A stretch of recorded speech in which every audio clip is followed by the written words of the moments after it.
Hello friends, welcome to you in Vivekanand classes. आप सभी का स्वागत है। और हम लोग बात करने वाले हैं जो यूजीसी नेट में अभी हाल ही में बदलाव हुआ है उसके बारे में। हाल ही में यूजीसी नेट के अध्यक्ष एम जगदीश कुमार ने एक घोषणा किया है कि अब जो बच्चे ग्रेजुएशन कर रहे हैं तो ग्रेजुएशन के बाद वे नेट की परीक्षा दे सकते हैं। इसके अलावा वे पीएचडी भी कर पाएंगे। यानी अभी तक क्या था कि आप ग्रेजुएशन के बाद में आपको पोस्ट ग्रेजुएशन करना होता था, यानी कि आप बीए कर लेते थे, बीएससी कर लेते थे तो आपको एमए, एमएससी, एमकॉम ये सारी डिग्रियां लेनी होती थी। उसके बाद फिर आप नेट की परीक्षा देते थे, फिर नेट की परीक्षा के बाद में फिर आप पीएचडी कर सकते थे। इसके अलावा कुछ यूनिवर्सिटी थी जो डायरेक्ट अपना पीएचडी का एग्ज़ाम कराती थी, एंट्रेंस एग्ज़ाम कराती थी, और आप उसको भी दे करके पीएचडी कर सकते थे।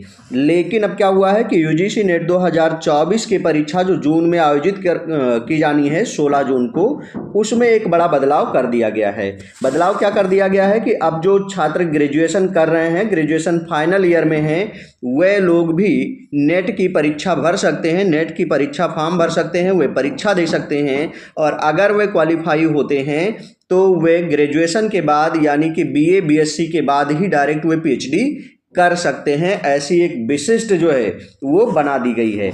इसी के साथ साथ में इसका जो सिलेबस था वो बदल दिया गया है, परीक्षा पैटर्न में बदलाव कर दिया गया है, इसके जो पेपर थे उनमें बदलाव कर दिया गया है। तो यूजीसी नेट में 2024 में आपको कौन कौन से बड़े बदलाव दिखाई देंगे उनके बारे में हम लोग चर्चा यहाँ पर करने वाले हैं। आपको बता दें कि अभी तक यूजीसी नेट की जो परीक्षा थी वह ऑनलाइन मोड में ली जाती थी, ऑनलाइन परीक्षा होती थी। अब जो है इस बार से ऑफलाइन मोड पर परीक्षा करवाई जानी है, यानी कि आपको ओमार शीट मिलेगा, पेन मिलेगा, पेपर मिलेगा और उस पर आपको ये परीक्षा देनी है। ठीक है, तो जैसे अभी तक बाकी के परीक्षा आप देते रहे हैं जो ऑनलाइन नहीं होते रहे हैं, वैसी ही परीक्षा नेट की आपको देना है। अभी तक नेट की परीक्षा जो थी वो ऑनलाइन परीक्षा पिछले कुछ सालों से ली जा रही थी। नेट की परीक्षा जो है यह साल में 2 बार दिसंबर और जून के मध्य में आयोजित किया जाता है। तो ये जो बदलाव शुरू हो रहा है यह इस बार यानी कि जो जून में नेट का पेपर होने वाला है उससे संबंधित ये बदलाव किए जा रहे हैं। तो सिलेबस में क्या बदलाव किया गया है, परीक्षा पैटर्न में क्या बदलाव है, पेपर में क्या बदलाव है, और जो छात्र ग्रेजुएशन के बाद इसे करना चाहते हैं तो ग्रेजुएशन में उनके पास क्या होना चाहिए, इन सब बातों के बारे में हम लोग यहाँ पर चर्चा करने वाले हैं। तो आइए शुरुआत करते हैं, देखते हैं हम लोग कि क्या है। आपको बताते चलें कि राष्ट्रीय परीक्षा एजेंसी ने विश्वविद्यालय अनुदान आयोग यानी कि यूजीसी की राष्ट्रीय पात्रता परीक्षा के लिए रजिस्ट्रेशन प्रक्रिया शुरू कर दी है। यूजीसी नेट जून 2024 सत्र की परीक्षा में भाग लेने के इच्छुक अभ्यर्थी यूजीसी नेट की ऑफिशियल वेबसाइट ugcnet.nta.ac.in पर जाकर ऑनलाइन रजिस्ट्रेशन आप कर सकते हैं, यानी कि अपना फॉर्म भर सकते हैं।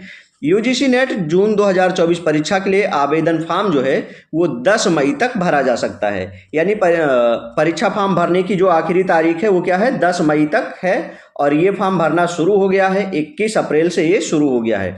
प्रमुख अगर हम डेट की बात करें तो ये जो फॉर्म शुरू हुआ है वो 21 अप्रैल से शुरू हुआ है। कब तक चलेगा तो 10 मई तक इस फॉर्म को आप भर सकते हैं। 12 मई तक आप इसका पेमेंट जमा कर सकते हैं। जो पेमेंट लगना है, पेमेंट कितना लगना है हम लोग आगे बात करते हैं। इसके अलावा यदि आपसे कोई गलतियां हो गई है तो करेक्शन के डेट जो है वह 13 से 15 मई तक आपको मिलने हैं। उसके अलावा जो एग्जाम स्लिप है और एडमिट कार्ड है ये सब आपको जून में मिलेगा। अब बात करते हैं कि इसका जो है वह परीक्षा फीस कितनी होगी, फॉर्म का कितना लग रहा है। तो जो जनरल वर्ग के हैं उनका 1150 रुपये है, ईडब्ल्यूएस और ओबीसी वर्ग के लिए 650 रुपये है, एससी एसटी और दिव्यांग को 325 रुपये देना पड़ रहा है। आपको बता दें यूजीसी नेट परीक्षा हर साल जून और दिसंबर में आयोजित करवाई जा रही है। जो छात्र अभ्यर्थी जो है वह जून के परीक्षा में शामिल होना चाहते हैं और ऐसे छात्र जो डिग्री कॉलेज में असिस्टेंट प्रोफेसर बनना चाहते हैं या जूनियर रिसर्च फेलोशिप पोजीशन में आप आना चाहते हैं तो विश्वविद्यालय अनुदान आयोग की यूजीसी नेट परीक्षा में आप भाग ले सकते हैं।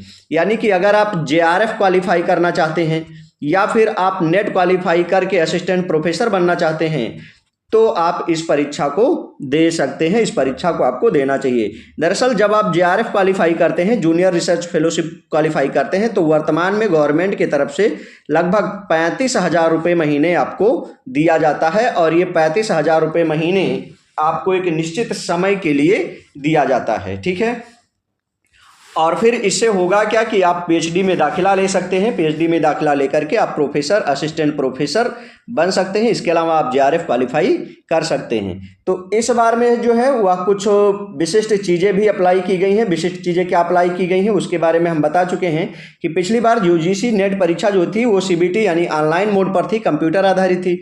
अब जो है वो ओएमआर पर पेपर करवाया जाना है। तो अभी से आप लोगों को चाहिए, जो लोग इस पेपर को देना चाहते हैं वे ओएमआर सीट खरीद करके और ऑफलाइन परीक्षा जो है उसकी प्रैक्टिस शुरू कर सकते हैं। आपको प्रैक्टिस करनी शुरू कर देनी चाहिए। अब बात करते हैं कि यूजीसी नेट की जो परीक्षा होगी वो कुल 3 घंटे की परीक्षा होगी। यानी आपको टाइम कितना मिलेगा, तो 3 घंटे मिलेगा। और प्रश्न कितने होंगे, तो 150 प्रश्न होंगे। यहाँ बात कर लेते हैं, ये जो 150 प्रश्न होंगे, तो पहले क्या होता था कि 2 पेपर होता था।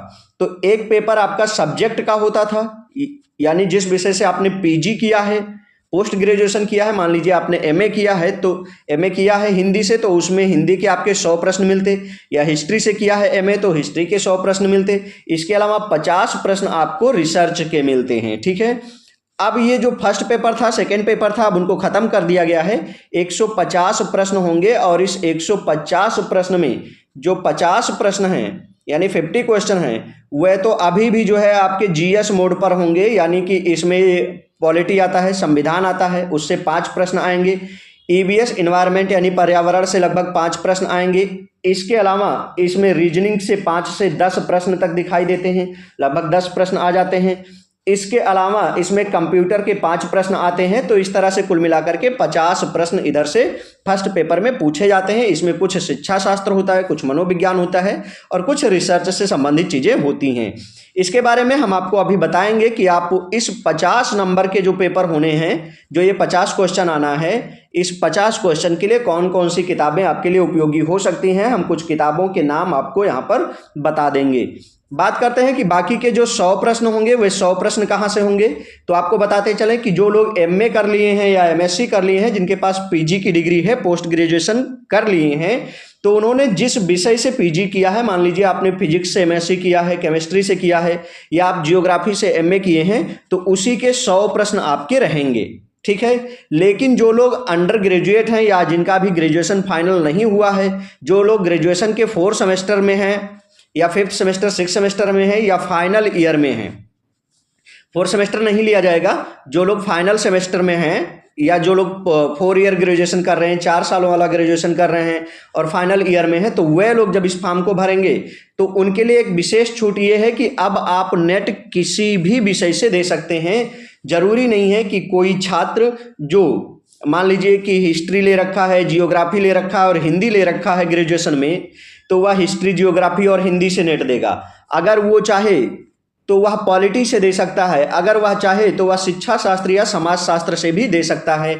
यानी अब आप नेट की परीक्षा किसी भी विषय से दे सकते हैं। जरूरी नहीं है कि जो आपने ग्रेजुएशन में पढ़ा हो उसी विषय से आपको देना है। लेकिन जिन्होंने एमए कर लिया है, एमएससी कर लिया है, तो उनको उसी विषय से देना होगा जिससे उन्होंने एमए या एमएससी कर रखा है।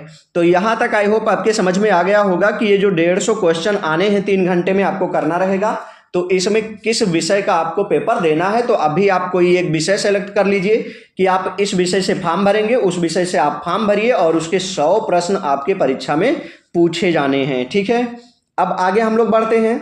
तो इसमें इस बार यूजीसी नेट में 3 कैटेगरी बना दी गई है। कैटेगरी किस हिसाब से बनाई गई है, तो नए सत्र यानी कि 2024-25 से हर यूनिवर्सिटी के पास यह अवसर होगा कि वह नेट स्कोर के आधार पर ही योग्य उम्मीदवार को पीएचडी में एडमिशन दे। अभी तक क्या था कि कुछ यूनिवर्सिटी पीएचडी का अलग से एंट्रेंस एग्जाम करवाती थी, लेकिन अब क्या होगा कि यूनिवर्सिटी को अलग से पीएचडी एंट्रेंस एग्जाम कराने की जरूरत नहीं होगी। जो बच्चे नेट की परीक्षा दिए रहेंगे तो उसी के आधार पर 3 कैटेगरी बना दी गई है।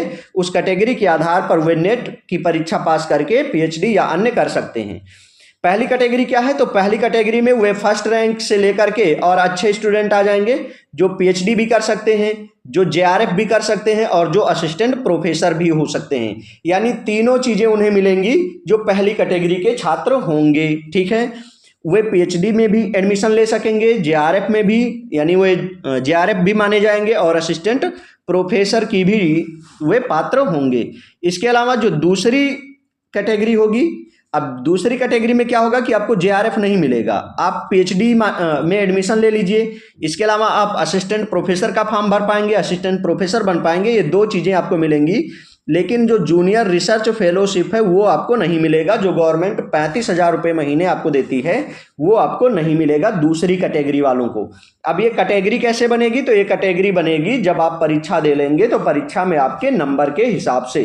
तीसरी कैटेगरी में सिर्फ वे उम्मीदवार होंगे जो पीएचडी में एडमिशन ले पाएंगे, यानी कि अब आप ना तो जो है असिस्टेंट प्रोफेसर बन पाएंगे और ना ही आप जेआरएफ माने जाएंगे, आप केवल और केवल पीएचडी कर पाएंगे। पीएचडी करने के बाद में आप वापस जो है क्या करेंगे कि असिस्टेंट प्रोफेसर बन सकते हैं, प्रोफेसर बन सकते हैं। तो ये कैटेगरी वाइज जो डिवाइड कर दिया गया है ये निर्भर करता है कि परीक्षा में आपके मार्क्स कितने आते हैं, आपने कैसे परीक्षा जो है वो दिया है। अब बात कर लेते हैं थोड़ा सा यहाँ सिलेबस की। और सिलेबस क्या है? तो सिलेबस इसके 2 भाग में मैंने पहले ही बताया कि एक में 50 प्रश्न है और एक 100 प्रश्न है। 2 खंड में ये पेपर होगा, 2 पार्ट में। तो 50 प्रश्न वाला जो है फ्रेंड्स, उसमें क्या पूछा जाना है? तो उसमें रिसर्च पूछा जाना है कि रिसर्च कितने प्रकार के होते हैं, अनुसंधान कितने प्रकार का होता है, कैसे इसको आपको तैयार करना चाहिए। इसके अलावा संचार से पूछा जाना है, संचार यानी कि मौखिक और गैर मौखिक संचार क्या होते हैं, विभिन्न प्रकार के जो प्रभावी संचार हैं जो आप फोन वगैरह यूज करते हैं। मास मीडिया और वर्तमान में समाज के बारे में है, फेसबुक है, व्हाट्सएप है, ट्विटर है, इनके बारे में कुछ प्रश्न बन सकते हैं। इनके अलावा संचार के अन्य प्रश्न आपसे पूछे जा सकते हैं। अब यहाँ पर तीसरा जो है वो अनुच्छेद को पढ़ना और उनका उत्तर देना रहेगा, यानी कुछ अपठित गद्यांश आते हैं और उनके उत्तर देने के लिए कहा जाता है। यह लगभग 10 से 15 प्रश्न आते हैं, 10 से 15 प्रश्न होते हैं जिनका आपको उत्तर देना रहता है, तो वो गद्यांश वाले होते हैं, ठीक है। इसके अलावा बात करें तो पर्यावरण से प्रश्न पूछा जाना है। पर्यावरण से लगभग 5 से 10 प्रश्न बनता है, तो आप पर्यावरण यानी कि ईबीएस की तैयारी कर लेंगे और यहाँ से भी प्रश्न आपके बन जाते हैं, ठीक है। अब आगे हम बात करते हैं, तो देखते हैं कि इनकी तैयारी के लिए आपको कौन सी पुस्तक लेनी चाहिए, कौन सी पुस्तक आपके लिए ठीक रहेगी। किसके लिए? जो ये 50 प्रश्नों वाला सेट है फ्रेंड्स, इसकी तैयारी कैसे करेंगे? तो इसमें ट्रूमैन पब्लिकेशन की एक बुक आती है, उसके लेखक हैं एम गगन कुमार और संजीत कुमार, इनकी आप ले सकते हैं। इसके अलावा अगर आप चाहें तो यूजीसी नेट जेआरएफ का जो है शिक्षण और अनुसंधान योग्यता नाम की एक पुस्तक आती है अरिहंत की, उसको आप ले सकते हैं। या अगर आपको वो भी नहीं अवेलेबल है तो ये पुस्तक सबसे इंपॉर्टेंट है इन तीनों में से, केबीएस मदान की पुस्तक है। ये बहुत ही इंपॉर्टेंट है, अच्छे अच्छे विद्वान इस पुस्तक को जो है वो प्रिपेयर करते हैं, तो इसकी आप ले सकते हैं। यूजीसी नेट जेआरएफ के लिए शिक्षण और अनुसंधान योग्यता, ये किस में मिलेगी? पियर्सन पब्लिकेशन में मिलेगी, केबीएस मदान की पुस्तक है। तो इन पुस्तकों में से कोई एक पुस्तक लेकर के और उसको आप पढ़ डालिए, तो अनुमान है इसमें 50 प्रश्न पूछे जाने हैं, लगभग आप 40 से 45 प्रश्नों को आराम से इसमें कर ले जाएंगे और बाकी के जो 100 प्रश्न होंगे वो होंगे जो विषय आपने यहाँ पर सेलेक्ट किया है। तो ये थी नेट के बारे में कंप्लीट जानकारी। आप लोग बताइएगा कमेंट में आपको कैसे लगी।